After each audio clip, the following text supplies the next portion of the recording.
নাসিক্য বর্ণ কোনগুলো? খ নম্বর ঞ, ইয়, মূর্ধন্য। ইট পাথরের দালান, এখানে ইট পাথরের কোন কাকে কোন বিভক্তি?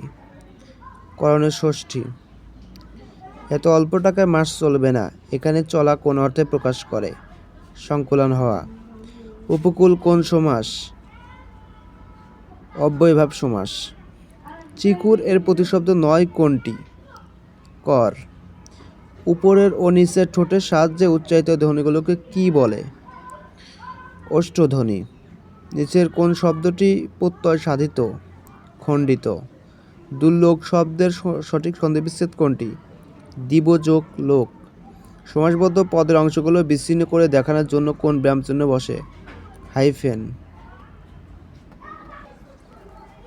কোন বানানটি শুদ্ধ? গৃহিণী। গ নম্বর হবে। তিনি অনেক দিন ধরে বহু কষ্ট করে সাঁতার শিখছেন। কোন ধরনের বাক্য? সরল বাক্য। ব্যয় করতে কুণ্ঠাবোধ করেন যিনি, এর বাক্য সংকোচন কি? ব্যয়কুণ্ঠ। কোনটি সঠিক বানান? অভ্যন্তরীণ।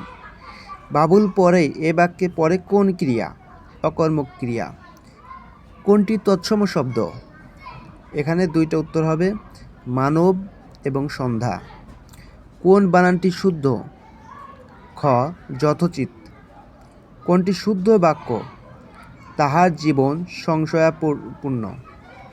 বাবার সামান্য আয়ের সংসারই চলে না, সেখানে আমার বিদেশ যাওয়ার শখ সেরা চুলে খোপা বাঁধার মতোই হাস্যকর। এ বাক্যে সেরা চুলে খোপা বাঁধা কোন অর্থে ব্যবহৃত হয়েছে? বৃথা চেষ্টা। বিদেশি উপসর্গ কোন শব্দে ব্যবহৃত হয়েছে? নিমরাজি। সৈয়দ শামসুল হকের লেখা নাটক কোনটি? পায়ের আওয়াজ পাওয়া যায়। ক্রেডিট টাকা 500 টু মাই অ্যাকাউন্ট।